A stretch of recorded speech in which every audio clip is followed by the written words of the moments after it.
အားလုံးပဲမင်္ဂလာပါဒီနေ့ဗီဒီယိုလေးမှာ sharing လုပ်ပေးချင်တာကတော့ဒီ report လေးကိုဘယ်လိုမျိုးတည်ဆောက်နိုင်မလဲဆိုတာကိုအားလုံးကို sharing လုပ်ပေးချင်ပါတယ်အားလုံးပဲကိုယ့်ရဲ့လုပ်ငန်းကိုယ်စီမှာ Power BI report တည်ဆောက်တဲ့အချိန်မှာreport ကိုဖန်တီးတဲ့အချိန်မှာ idea အမျိုးမျိုးလိုတာပေါ့နော်report ကိုဘယ်လိုတည်ဆောက်ရမလဲဘယ်လို features တွေသုံးရမလဲဘယ်လို measures တွေနဲ့ဘယ်လိုအသုံးရမလဲပေါ့နော်အဲ့ဒီအချိန်မှာကိုက analysis တွေရှိမယ်အဲ့ analysis တွေကိုကိုကနေမှပြန်ပြီးတော့communicate များကိုပြန်ပြီးတော့ကိုယ့်ရဲ့ boss တွေကိုcolleges တွေကိုပြန်ပြီးတော့ဒီ communicate လုပ်တဲ့အချိန်ကျရင်ကိုယ့်ရဲ့ report က standard ကြရမယ် professional ကြရမယ်ပေါ့နော်အဲ့ချိန်ကျရင်ကိုပြောချင်တဲ့ message ကိုပို့ပြီးတော့ attraction ရှိလာတာပေါ့နော်ဒီ professional ကြတဲ့ dashboard တွေကိုဘယ်လိုတည်ဆောက်နိုင်မလဲဆိုတာကို sharing လုပ်ပေးသွားပါမယ်ခုပထမဆုံးအနေနဲ့ဒီ report ကဘယ်လိုမျိုးရှိလဲဆိုရင် quarter အလိုက်ခုကိုကရွေးထားတာရှိရဲခု quarter 4 ကိုရွေးထားတယ်ပေါ့အဲ့တော့ဒီမှာ quarter 2 ကိုပြန်ပြီးတော့ရွေးမလားဆိုတာမူတည်ပြီးတော့သူ့ရဲ့ quarter ပေါ်မှာမူတည်ပြီးပြန်ရွေးလို့ရတယ်အဲ့ဒီပေါ်မှာကိုက technology ရဲ့ product category တွေကိုပဲမူတည်ပြီးတော့ကြည့်ချင်တယ်အဲ့တော့အဲ့ဒီပုံမှာမူတည်ပြီးတော့ existing customer နဲ့ new customer ခွဲထားတယ်ပေါ့ပြောရမယ်ဆိုရင်ကိုလုပ်ငန်းမှာဒီ new customer အသစ်တွေနဲ့ performance business KPI အနေနဲ့ဘယ်လိုတစ်ခုရှိနေလဲဒါမှမဟုတ် existing customer မှာမူတည်ပြီးတော့ခွဲခြမ်းပြီးတော့ existing customer sales existing customer profit margin တွေပဲအဓိကသိချင်တယ်အဲ့တော့ဒီမှာ new customer နဲ့ existing customer မှာမူတည်ပြီးတော့ကိုအနေနဲ့တွားပြီးတော့ကြည့်ချင်တယ်ပေါ့နော်အဲ့တော့အဲ့ဒီပုံမှာနောက်ထပ်အောက်မှာဆိုရင် type of metric ကို select လုပ်ပါဆိုတော့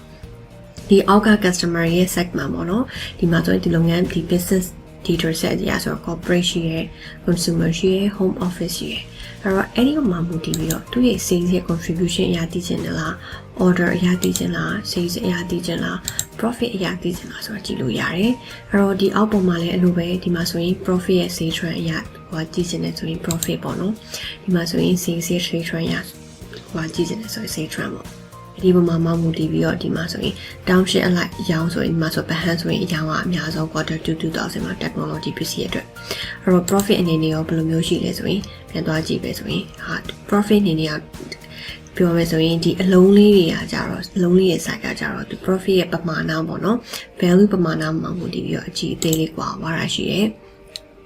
အဲ့တော့ဒီပုံမှာမူတည်ပြီးတော့ကိုကဒီဟာလေ comparison အနေနဲ့သုံးလို့ရတယ်ပေါ့ map ပုံမှာမူတည်ပြီးတော့သူကဘယ်နေရာကိုအတွက် contribution များပြီးတော့ influence ဖြစ်နေလေပေါ့ဟို technology ဆိုရင်ဗဟန်းပေါ့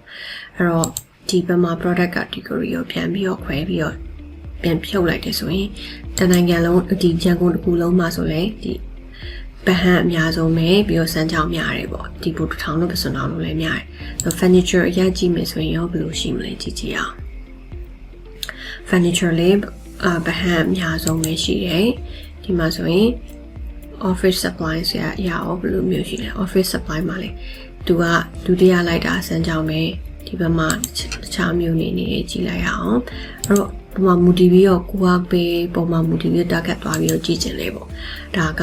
ပြန်ကိုပဲသွားပြီးတော့ကိုကကြည့်ထားတာအဲ့မှာမဟုတ်ဘူးကိုတနိုင်ငံလုံးအတွက်ကြည့်မယ်ဆိုရင်ဒီ state and region ကိုဖြောင်းလိုက်မယ်ဆိုရင်ဒါတနိုင်ငံလုံးအတွက်ပေါ့အဲ့တော့ဒီဘက်မှာမူတည်ပြီးတော့အမျိုးမျိုးမန္တလေးကိုပဲသွားကြည့်မလားor မန္တလေးကိုတွားကြည့်ဆိုမန္တလေးရဲ့ဒီကို cover ဖြစ်နေတဲ့ပုံမှာမူတည်ပြီးတော့ရှိရပါတော့အဲ့တော့ဒီမှာဆိုရင်ရန်ကုန်ပြန်ပြီးတော့ပြန်ပြောင်းမယ်ဆိုရင်ဒါရန်ကုန်အတွက်ကိုပဲတွားပြီးတော့ရှိမယ်ပေါ့အဲ့တော့အဲ့ဒီမှာမူတည်ပြီးတော့ဒီဘာချက်လေးမှာဆိုကိုကနေဒီမှာဒီ new customer ရဲ့ order မှာဒီမှာ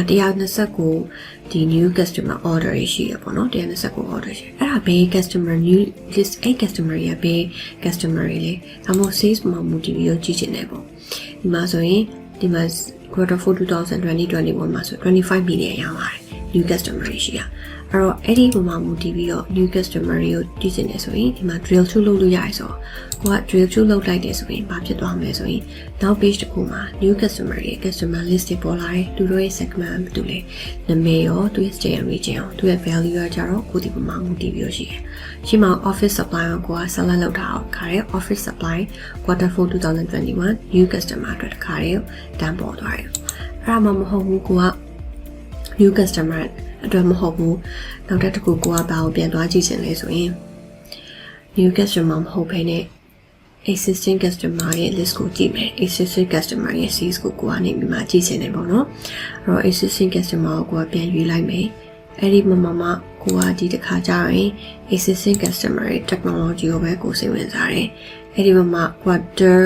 2ပဲကြည့်ချင်တယ်ဆိုရင် quarter 2ဘက်ကမှာ drill through အနေနဲ့ new ရဲ့ existing customer ကိုတွားပြီးကြည့်ကြည့်မယ်ဆိုရင်ရန်ကုန်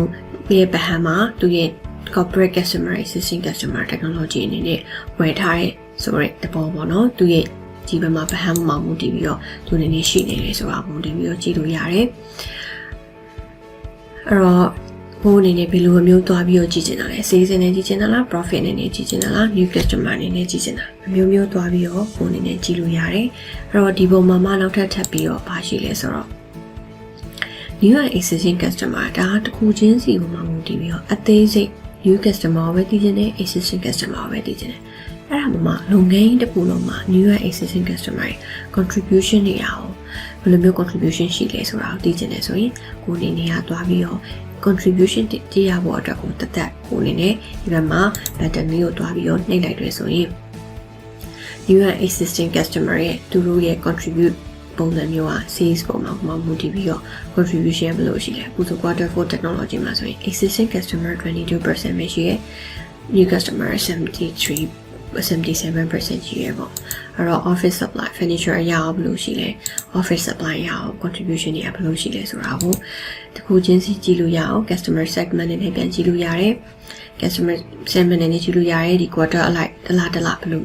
quarter တစ်ခုချင်းစီလိုက်ဘယ်လိုမျိုး contribution တွေကဘယ်လိုသွားလဲဆိုတာကိုဒီ report မှာတစ်ခါတည်းမြင်နိုင်တယ်ပြောမယ်ဆိုရင်အခုမိနစ်ပိုင်းအတွင်းမှာဒီ report တွေကနေမှကြည့်လို့ရတဲ့အချက်တွေကများပဲပေါ့နော်အဲ့မဲ့ဒီပုံမှာမူတည်ပြီးအဓိက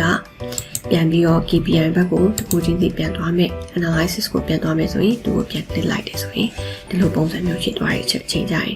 ကိုယ့်ရဲ့ဒီ report ရဲ့ user အတွက်ကို management team ဘက်ကအရင်ဝင်လွယ်ကူပြီးတော့သူတို့အတွက် analysis လုပ်တဲ့အချိန်မှာတွားပြီးတော့မြန်ဆန်စေတယ်အများကြီးမြန်ဆန်ပြီးတော့အချိန်ကိုသက်သာစေတယ်ပြီးတော့ effective အရင်ပြတ်တယ်ပေါ့နော်ဖန်တီးရတဲ့လူတွေအတွက်လည်းအများကြီး list တွေ report တွေအများကြီးလောက်တာမဟုတ်ဘဲနဲ့ဒီပုံမှာမူတည်ပြီးတော့ပဲတစ်စင်တွားပြီးတော့ယူလို့ရတယ်ပေါ့နော်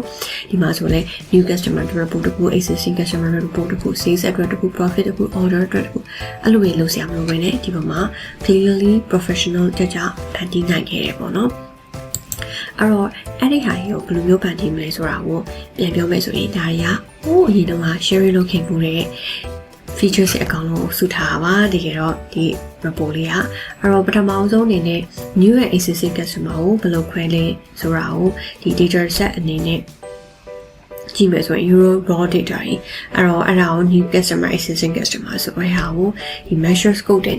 measures တွေနဲ့မှာ advanced measures တွေနဲ့ new customer existing customer ကို raw data list ကနေမှဒီအချိန်ကာလမှာမူတည်ပြီးဆွဲထုတ်တယ်အဲ့ဒါကိုဟိုရှေ့ဘက်ကဒီ tutorial video လေးမှာ sharing လုပ်ခဲ့ပေးပါတယ်နောက်တစ်ခုကဒီလိုမျိုး slicer လေးနဲ့တွားပြီးတော့မျိုးလုပ်ခဲ့တဲ့ဟာကိုလည်း roof code analysis ဆိုတဲ့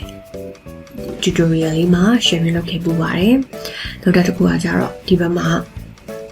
ဆိုရင်order လို့နှိပ်လိုက်တဲ့အခါကျရင် order sales ဆိုရင် sales profit ဆိုရင် profit ဒီမှာရှိရဲ့စာသားလေးတွေကအကုန်လုံးဒီမှာမူတည်ပြီးတော့လိုက်ပြောင်းသွားတယ်အဲ့တော့ existing customer ကိုလုပ်တဲ့အခါကျရင်ဒီနာမှာတွားပြီးတော့သူ့ရဲ့ KPI ကဘယ်ဟာကိုတွားပြီးတော့ဆိုလိုတာလဲဆိုတာကိုတွားပြီးတော့ကြည့်လို့ရတယ်ပေါ့နော်အဲ့တော့ဒီပုံမှာမူတည်ပြီးတော့ new customer ပြန်ပြောင်းမယ်ဆိုရင်ဒီမှာ new customer ပြန်ဖြစ်သွားတယ်ဒါကိုကြတော့ smart narrative visual ဆိုပြီးတော့ဟိုလုပ်ခဲ့တဲ့တနည်းလောက်က sharing လုပ်ခဲ့ပူတဲ့ features ပေါ့နော်ဖြည်းကို share ကိုနားလည်ခဲ့ကိုသိခဲ့တဲ့ features တွေအကုန်လုံးပေါင်းပြီးတော့ဒီလို professional ကြိုက် report ကိုတိစောက်ခဲ့တယ်ပေါ့လေဒီမှာဆိုလဲခုနကလို drill through လုပ်ပြီးတော့ဒီဘက်ကဒီမှာတွားပြီးတော့ကြည့်ခဲ့တဲ့ဒီ new and existing customer list ကိုတွားပြီးတော့ကြည့်လိုက်ရင်လေဒါကဟိုဒီတော့ပထမဆုံး beginner course ကို creation လုပ်တော့ sharing လုပ်ခဲ့တဲ့ဒီဗီဒီယိုလေးမှာနေတွားပြီးတော့လေ့လာနိုင်ပါတယ်အဲ့တော့ဒီဘက်ကပြန်ပြီးတော့ back ပြန်ပြီးတော့လောက်ခဲ့လို့ရတယ်ပေါ့နော်အဲ့ features ကိုအဲ့အရင်နေ့က sharing လုပ်ခဲ့ပူတယ်ပေါ့နော်အဲ့တော့နောက်ထပ်ပါရှိသေးလေဆိုရင်ဒီဘက်မှာဒီ button features လေးရအောင်ဘယ်လိုလုပ်ခဲ့လဲဆိုတာကိုနောက်ကြုံတဲ့ခါကျရင်အသေးစိတ်ထပ်ပြီးတော့ sharing လုပ်ပေးပါဦးမယ်အဲ့တော့ဒီလိုမျိုးအဆင့်မြင့်တဲ့ report တွေကိုပို့နေတဲ့ဖန်တီးတဲ့အချိန်မှာ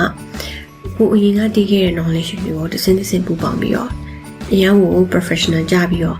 professional လဲကြားရဲကိုယ့်ရဲ့ report ကြီးရဲ့ management team အတွက်လည်းအများကြီး support ဖြစ်မယ်ဒီလို dashboard မျိုးကို